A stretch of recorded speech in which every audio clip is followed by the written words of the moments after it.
தமிழக வெற்றி கழகத்தின் சார்பாக கன்னியாகுமரி மாவட்டம் திங்கள் சந்தை பகுதியில வடக்கு ஒன்றியத்தின் சார்பாக ஒரு பொதுக்கூட்ட விழா அப்படிங்கிறது நடைபெறுகிறது. அந்த பொதுக்கூட்ட விழாவுல பேசின தமிழக வெற்றி கழகத்தினுடைய வடக்கு ஒன்றியத்தை சேர்ந்த ஒரு சார்பு அணி நிர்வாகி என்ன பேசியிருக்கிறாரு, இந்த மாரி நீங்க என்னுடைய கொள்கை தலைவரை நீங்க விமர்சிக்கிறீங்க. எங்களுடைய கொள்கை தலைவர் பெரியார நீங்க விமர்சிக்கிறீங்க சீமான் அப்படின்னு சொல்லி சீமான் எனக்கு பதில் சொல்றாரு. சொல்லிட்டு இருக்கும்போது என்ன பண்றாரு, திடீர்னு ஒரு முதல்ல மேடையில பேசுறாரோ என்னமோ தெரியல. ஆர்வத்துல என்ன பண்றாரு, நம்மளுடைய தமிழின தலைவர் மேதகு பிரபாகரன் ஐயா, கேப்டன் பிரபாகரன் ஐயாவை பத்தி ஒரு அவதூறு விஷயத்த பேசுறாரு.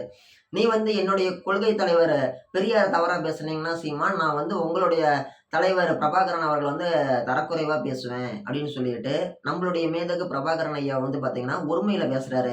நம்ம பார்த்தீங்கன்னா, அவரை எவ்வளவு மதிப்பு குடுத்து நம்ம அவரை எவ்வளவு ஒரு உயர்வான இடத்துல வச்சிருக்கிறோம். அவர் எவ்வளவு சாதனைகள் பண்ணியிருக்கிறாரு. கிட்டத்தட்ட 30 வருஷம் ஒரு ஈழத்தமிழர்கள் இருக்கக்கூடிய ஒரு பகுதியில போர் நடத்தி ஒரு மிகப்பெரிய ஒரு கட்டமைப்புங்கிறது 30 வருஷமா உருவாக்கி வச்சிருக்கிறாரு. உருவாக்கி வச்சாரு. அப்படிப்பட்ட ஒரு தலைவர பத்தி ஒரு சாதாரண ஒரு 2 வருஷம் முன்னாடி கட்சி ஆரம்பிச்ச ஒரு கட்சியை சேர்ந்த ஒரு நிர்வாகி பார்த்தீங்கன்னா, மேடையில பேசியிருக்கிறாரு.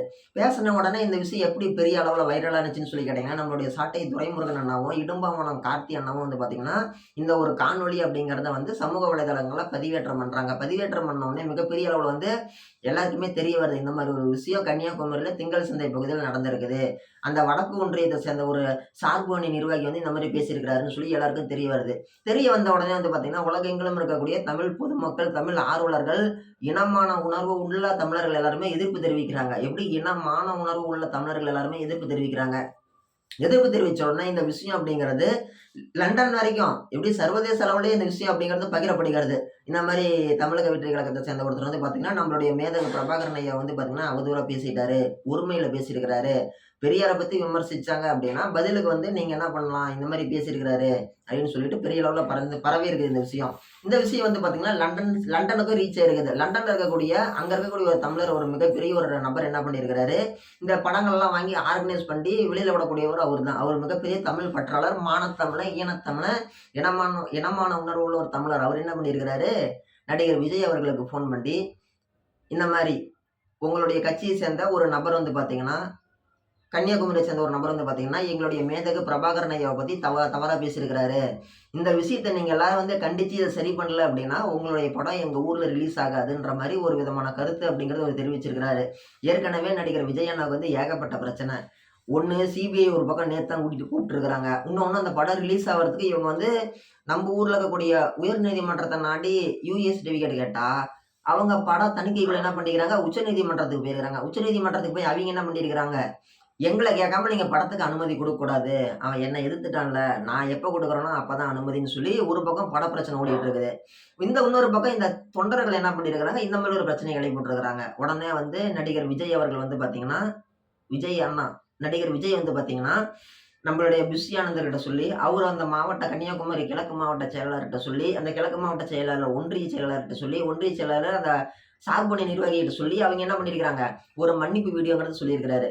அதுக்கப்புறமேட்டு இந்த விஷயம் பெரிய பிரச்சனையான வாட்டி அவர் மன்னிப்பு அப்படிங்கிற ஒரு விஷயத்த கேட்டிருக்கிறாரு. இப்போ பாத்தீங்கன்னா, அவரு பேசின விஷயம் என்னது, மேதகு பிரபாகரன் அவர்கள் பாத்தீங்கன்னா, நான் மரியாதை இல்லாம பேசுவேன்னு சொல்லியிருக்கிறாரு. என்ன காரணத்துக்கோசரம், பெரியாரை இழிவுபடுத்தி சீமான் பேசுறாருன்னு சொல்லிட்டு. நான் என்னங்கிறேன், சீமான் அண்ணன் உங்களுடைய கொள்கை தலைவர் பெரியார் மட்டும்தான் இருக்கிறாரா? கிடையாது. அம்பேத்கர் இருக்கிறாரு. நம்மளுடைய கடலூர் ராமாமிர்தம் அம்மையார் இருக்கிறாங்க. அந்த அம்மா இருக்கிறாங்க. நம்மளுடைய வேலுநாச்சியார் இருக்கிறாங்க. காமராஜர் இருக்கிறாரு. இப்படி இவங்கெல்லாம் இருக்கும் பொழுது, பெரியார மட்டும் இவர் ஏன் விமர்சிக்கிறாரு? இவர் அந்த அளவுக்கு பண்ணியிருக்கிறாரு. உலக வரலாறுலேயே ஒரு இனமான தலைவன், ஒரு இனத்துக்கோசரம் போராடின ஒரு தலைவர், ஒரு பேரினத்தினுடைய தலைவர், எந்த நாட்டிலயாச்சும் எத்தனையோ இனங்கள் இருக்குது. தமிழ் இனம் இருக்குது, மலையாள இனம் இருக்குது, கன்னட இனம் இருக்குது. நம்மள சுத்தி பாத்தீங்கன்னா, தெலுங்கு இனம் இருக்கு, கன்னட இனம் இருக்குது. இத்தனை இனங்கள் இருக்குது. உலக அளவுல போனோம்னு பாத்தீங்கன்னா, மிகப்பெரிய அளவுக்கு யூதர்கள் இருக்கிறாங்க. எவ்வளவோ பேர் இருக்கிறாங்க. ஓகேங்களா? சிங்களர்கள் இருக்கிறாங்க. இலங்கையில போனோம்னா, இப்படி இருக்கக்கூடிய இனத்துல யாருக்கும் போரு, சிங்களர்களுக்கும் தமிழர்களுக்கும் போர் நடந்துச்சு. அந்த போர் நடக்கும் பொழுது ஒரு பக்கம் ஒரு பெரிய தலைவர்னா யாரு, நம்மளுடைய தலைவர் மேதகு பிரபாகரன் ஐயா. இன்னொரு பக்கம் ஒரு தலைவர்னா யாரு, சிங்களர்கள் சார்புல ராஜபக்சே. ஓகேங்களா? இந்த 2 லீடர்ஸ் பாத்தீங்கன்னா, தன்னுடைய குடும்பத்தை களத்துல பலி கொடுத்தவர் யாரு, மேதகு பிரபாகரன் ஐயா. மித்த தலைவர்கள்லாம் பாத்தீங்கன்னா, எங்க போர் நடந்தாலும் தன்னோட குடும்பத்தை கொண்டு போய் சேஃப்டியா வச்சுட்டு, இவங்க எங்கேயோ ஓடி ஒளிஞ்சிட்டு, தன்னுடைய தளபதிகளையும் தன்னுடைய வீரர்களையும் தான் அனுப்பிவிடுவாங்க. ஆனா களத்துல நின்று சண்டை செஞ்சு வீரமரணம் அடைஞ்சவர் நம்மளுடைய தலைவர் மேதகு பிரபாகரன் அவர்கள். நம்மளுடைய தலைவரை பத்தி இந்த மாதிரி வரலாறு தெரியாம, ஒரு வீரம் தெரியாம, இதெல்லாம் தெரியாம பேசிட்டு இருக்கிறாங்க. இன்னொன்னு, இவர் வந்து சினிமால விஜய் அண்ணா வந்து துப்பாக்கி எடுத்துட்டு டும்மு டும்முன்னு சுடுற மாரி பொம்மை துப்பாக்கி வச்சுட்டு, பொம்மையா நடிச்சு அவரு சுடல. நிஜமாலும் களத்துல இறங்கி போர்ல செஞ்சு வீரமரணம் அடைஞ்சவர் தான் வந்து பார்த்தீங்கன்னா, நம்முடைய மேதகு பிரபாகரன் ஐயா அவர்கள் வந்து. இவர பத்தி ரொம்ப ஒரு சகஜமா பேசிட்டாங்க. இப்ப சினிமால வந்து ஒரு துப்பாக்கி எடுத்து சுடுற மாரி நடிக்கிறது யார் வேணாலும் நடிக்கலாம். ஒரு கிராபிக்ஸ் போட்டோம்னா, இன்னைக்கு ஒரு 4 வயசு குழந்தை கூட துப்பாக்கி எடுத்து சுடுற மாரி இது பண்ணலாம் முடிக்கலாம். ஆனா நிஜத்துல இறங்கி போர் செஞ்சிருக்கிறாரு அவரு. இப்ப பிரபாகரன் ஐயா உயிரோட்ட இருந்த காலகட்டங்கள்ல ஈழத்தமிழர்களுக்கோசரம் நிதி அப்படிங்கிறது உதவி செய்யும் பொழுது, தென்னிந்திய திரைப்பட சங்கம் சார்பா இது பண்ணும் பொழுது ரூ. 500 குடுத்திருக்கிறாரு நம்மளுடைய விஜயன் அவர்கள். இவரு ரூ. 500 குடுக்கும் பொழுது, இவரு உச்சபட்ச நடிகர் அன்னைக்கும். ரூ. 500 குடுத்தாரு. நம்ம சிம்பு அண்ணா வந்து பாத்தீங்கன்னா, ரூ. 1,50,000 குடுத்திருக்கிறாரு. ரூ. 1,50,000 குடுத்து இனமான உணர்வோட செயல்பட்ட சிம்பு அண்ணா வெளியில தெரிஞ்சிச்சு எல்லாருக்குமே. இன்னைக்கு வந்து அவர் எல்லா மனசுலயும் இருக்கிறாரு. ரூ. 500 குடுத்த விஜய் அண்ணா இன்னைக்கு கட்சி ஆரம்பிச்சு மிகப்பெரிய அளவுல இது பண்ணியிருக்காரு. மக்களுக்கு நல்லது செய்றேன்னு சொல்லிட்டு. சொந்த இனமான உணர்வு உள்ள மக்களுக்கோசரமே உதவி செய்ய மறுத்துட்டாரு அன்னைக்கு. ரூ. 500 அப்படின்ட்டு. இன்னொன்னு ராஜபக்சேக்கு எதிரா வந்து பாத்தீங்கன்னா, கையெழுத்து இயக்கம் அப்படின்றது வந்து பாத்தீங்கன்னா, நடிகர் விஜய் அண்ணா வந்து பாத்தீங்கன்னா, கோடம்பாக்கம் ஷூட்டிங்ல இருக்கிறாரு. அப்ப வந்து பாத்தீங்கன்னா, கையெழுத்து இயக்கம் தமிழர்களின் சார்பா வந்து நடிகர் விஜய் அவர்கள்ட்ட வந்து கேட்கப்படுகிறது. அப்போ வந்து உள்ளடி போனவங்க ரிட்டர்ன் வந்துட்டாங்க. வந்து என்னங்கிறாங்க, "ஐ அம் நாட் இன்ட்ரஸ்டட்ன்னு சொல்லிட்டாரு விஜய் அண்ணா" அப்படின்னு சொல்லி ஒரு கருத்து பதிவு பண்றாங்க. என்ன? ஓகே. நீங்க வந்து யாரால வாழ்றீங்க? கிடையாது. உங்க படம் சிங்களத்த என்னது இலங்கையில மட்டும் தான் ஓடுதா? கிடையாது. கர்நாடகால மட்டும் தான் ஓடுதா? இந்திக்காரன் மட்டும் தான் பார்க்குறானா? கிடையாது. தமிழ்நாட்டுல தமிழ் மக்கள் வாழக்கூடிய பகுதியில தான் உங்க படம் ஓடுது. ஓகேங்களா? ஒரு கையெழுத்து போட்டு உங்களுடைய ஆதரவு அப்படிங்கிறதே உங்களால தெரிவிக்க முடியல. ஒரு உங்கள விட உங்கள விட கொஞ்சம் சம்பளம் கம்மியா வாங்கக்கூடிய நடிகர் வந்து பார்த்தீங்கன்னா, சிம்பு அண்ணா. அவரு ரூ. 1,50,000 குடுக்குறாரு. ஆனா நீங்க ரூ. 500 குடுக்குறீங்க. 1,50,000 தான் அவரு குடுத்தாரு. ஆனா நீங்க ரூ. 500 குடுக்குறீங்க. இந்த அளவுக்கு வந்து பார்த்தீங்கன்னா குடுக்கலாம். உண்மையிலேயே உங்களுக்கு மனசு அந்த அளவுக்கு ரூ. 500 குடுக்குற அளவுக்கு ஒரு பெரிய மனசு இருந்திருக்குது. உண்மையிலே ஒரு நல்ல விஷயம். இந்த மாரி செஞ்சிருக்கிறீங்க. உண்மையாலுமே வாழ்த்துக்கள். இன்னைக்கு இருக்கக்கூடிய ஒரு விஷயம் என்னன்னு சொல்லி கேட்டோம்னா, பெரியாருக்கும் கேப்டன் பிரபாகரன் ஐயாவுக்கும் ஏகப்பட்ட வித்தியாசம் இருக்குது. ஓகேங்களா? தன்னுடைய குடும்பத்தையே வந்து ஒரு போர்ல நிக்க வச்சு, போருக்கோசரம் அவங்கள ஒரு சூழ்நிலையின் காரணமா தன்னுடைய குடும்பத்தையே இழந்து, குடும்பத்தில எல்லாரையுமே இறக்கக்கூடிய ஒரு சூழ்நிலைக்கு போய் அவரும் இறந்து போயிருக்கிறாரு. நம்மளுடைய கேப்டன் பிரபாகரன் ஐயா அவர்கள் வந்து பார்த்தீங்கன்னா, மேதகு பிரபாகரன் ஐயா. பெரியார் என்ன பண்ணாரு? தன்னுடைய 70 வயசுல தன்னோட சொத்த பார்த்துக்க ஆள் வேணும்னு சொல்லிட்டு ஒரு கல்யாணம் பண்றாரு. வாழும் பொழுது வீரமரணம் அடைஞ்ச பிரபாகரன் ஐயா எங்க? தன்னுடைய சொத்துக்கள பார்த்துக்கிறதுக்கு ஒரு ஆள் வேணும்னு சொல்லி திருமணம் செஞ்ச பெரியார் எங்க? 70 வயசுல. அதுவும் யார திருமணம் பண்ணிக்கிறாரு? தான் சின்ன வயசுல இருந்து தத்தெடுத்து வளர்த்துன ஒரு பெண்ண கல்யாணம் பண்ணிக்கிறாரு மணியம்மை. பெரியாரினுடைய மனைவி வந்து பார்த்தீங்கன்னா, அவரு பெக்காத குழந்தை. அவரு வந்து வளர்த்த குழந்தை. யாராச்சும் வளர்த்த குழந்தையே கல்யாணம் பண்ணிக்குவாங்களா? பண்ண மாட்டாங்க. அது வந்து ஒரு கேவலமான செயல். அததான் பெரியார் பண்ணியிருக்கிறாரு. இது வந்து எல்லாருக்குமே தெரிஞ்ச விஷயம். இந்த காரணத்துக்கோசரம் சண்டை போட்டுட்டு தான் வந்து பார்த்தீங்கன்னா, திராவிடர் கழகத்துல இருந்து பேரறிஞர் அண்ணாதுரை கட்சிய விட்டு வெளியில வராரு.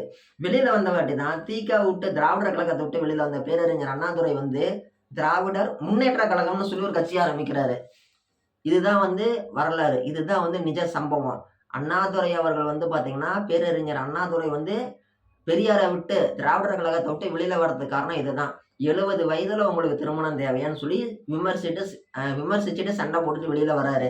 அப்படி வெளியில வரும் பொழுது, இன்னைக்கு வந்து பேரறிஞர் இப்ப வந்து சீமான் அண்ணா சொல்றாரு.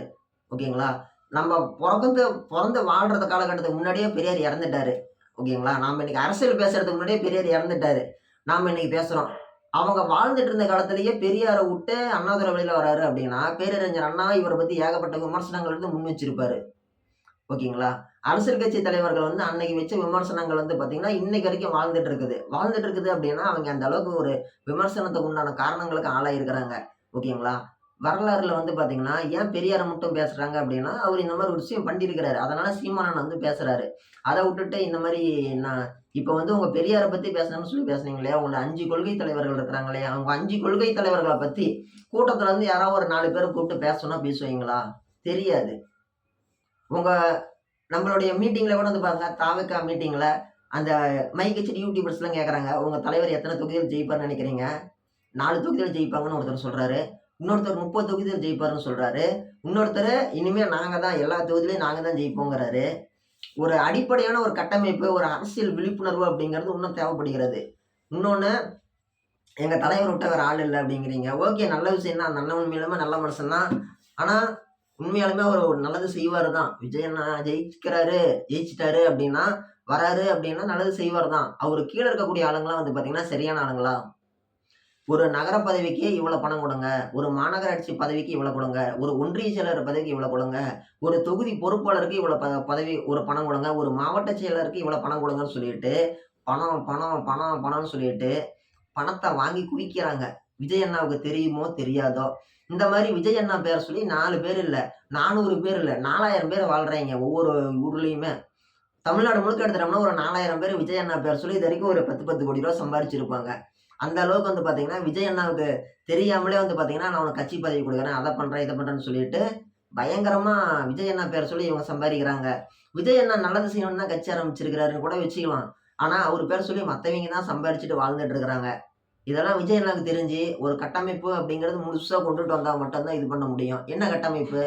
இப்ப ஜனநாயகன் படம் லண்டன்ல ரிலீஸ் ஆகாதுன்னு சொல்லி ஒரு இனமான உணர்வுள்ள ஒரு தமிழன் பேசுனதுக்கோசரம், விஜய் அண்ணா புஸ்ஸி கிட்ட சொல்லி, புஸ்ஸி மாவட்டத்திட்ட சொல்லி, மாவட்ட ஒன்றியத்திட்ட சொல்லி, ஒன்றியம் கூப்பிட்டு அந்த வீடியோவுல அந்த பொதுக்கூட்டத்தில பேசின சார்புணி நிர்வாகிய கண்டிச்சாங்க இல்லையா? பதிலுக்கு அவரு மன்னிப்பு வீடியோ வெளியிட்டாரு இல்லையா? அந்த மாரி அந்த மாரி யார் யாரெல்லாம் கட்சியில பணம் வாங்கிட்டு போஸ்டிங் குடுக்குறாங்களோ, அரசியல் செய்றாங்களோ, அரசியல் கட்சிக்குள்ளாடி அரசியல் செய்றாங்களோ, இதெல்லாம் கண்டிக்கணும். ஓகேங்களா? இன வாரியா, மொழி வாரியா, ஜாதி வாரியா பிரிச்சு கட்சியில போஸ்டிங் போட்டாங்க அப்டின்னா, அப்புறம் எப்படி கட்சி வளரும்? இன்னைக்கு வந்து ஒருத்தர் வந்து பார்த்தீங்கன்னா, ஒரு மாவட்ட பொறுப்புக்கு வராரு. ஒரு 2,00,00,000 ரூவா குடுத்தவங்க கிட்ட வந்து பார்த்தீங்கன்னா, ஒரு மாவட்ட செயலர் பதவி வாங்குறாரு. அப்படின்னு வச்சுக்கலாம். இந்த மாரி குடுத்து ஏமாந்துருக்கிறாங்க அஜிதா அவர்கள். நம்ம ஊர் உலகத்துக்கே தெரியும். தூத்துக்குடி அஜிதா அவர்கள் வந்து பார்த்தீங்கன்னா, இந்த மாரி பணம் குடுத்து ஏமாந்துருக்கிறாங்கன்னு சொல்லி அன்னைக்கு ட்ரெண்டிங்ல இருந்தாங்க ஒரு வாரம். இந்த மாரி ஏகப்பட்ட பேர் வந்து பார்த்தீங்கன்னா, பணம் குடுத்து வாங்கியிருக்கிறாங்க. இப்படி பணம் குடுத்து வாங்கிட்டாங்க. நாளைக்கு அவைங்க வந்து உங்க கட்சியில வந்து அந்த மாவட்டத்துல இருந்து அவைங்களே எலக்ஷன் நின்னு எம்எல்ஏ ஆயிட்டாங்கன்னு வைங்க. மக்களுக்கு எப்படி நல்லது செய்யணும்னு தோணும்? போட்ட பணத்த எடுக்கணும்னு தானே தோணும். அவைங்களும் எங்கேயாவது வட்டிக்கு வாங்கி தானே குடுத்துருப்பாங்க. அல்லது எங்கேயோ ரெடி பண்ணி தானே குடுத்துருப்பாங்க. இப்ப நான் வந்து வச்சிருக்கிறேன். நான் என்ட்ட ஒரு ரூ. 100 இருக்குது. அந்த ரூ. 100 இவர்ட்ட குடுத்துட்டேன். மறுபடியும் ஒரு இடத்துக்கு வரேன். எனக்கு அந்த ரூ. 100 இருந்தா தானே அடுத்து நான் ஏதோ ஒண்ணு பண்ண முடியும். அப்ப அந்த ரூ. 100 நான் எப்படி எடுக்கலாம்னு தானே யோசிப்பேன். அந்த மாரி தான். முதல்ல பணம் வாங்கிக்கிட்டு இது பண்ணணுன்ற இதே கிடையாது. ஒரு எம்எல்ஏ எலக்ஷன் நடக்குது அப்டின்னா, ஒரு தொகுதி முழுக்க செலவு பண்றதுக்கு ரூ. 40,00,000 ஒதுக்குது அரசாங்கம். 40,00,000 தான் செலவு பண்றாங்களா? அந்த 40,00,000 எதுக்கு? பொதுக்கூட்டங்கள் போடுறதுக்கும், பிரச்சாரம் பண்றதுக்கும், ஓகேங்களா? மித்தபடி வந்து அலவன்ஸ் இதுக்கெல்லாம் வந்து தான் வந்து பார்த்தீங்கன்னா, ஒரு ரூ. 40,00,000 செலவு பண்ணணும்னு சொல்லி அரசாங்கம் ஒதுக்குது. ஆனா, இன்னைக்கு இருக்கக்கூடிய ஆளுங்கட்சியா இருந்தாலும் சரி, எதிர்க்கட்சியா இருந்தாலும் சரி, ஒரு பொதுக்கூட்டம் போட்டாங்க, ஒரு மிகப்பெரிய ஒரு மாநாடு போட்டாங்கன்னாலே, 5,00,00,000லேருந்து 10,00,00,000 ரூவா செலவு பண்ணி போடுறாங்க. மிகப்பெரிய அளவுல போடுறாங்க. பணம் தான் எல்லாம் மாட்ருக்கு.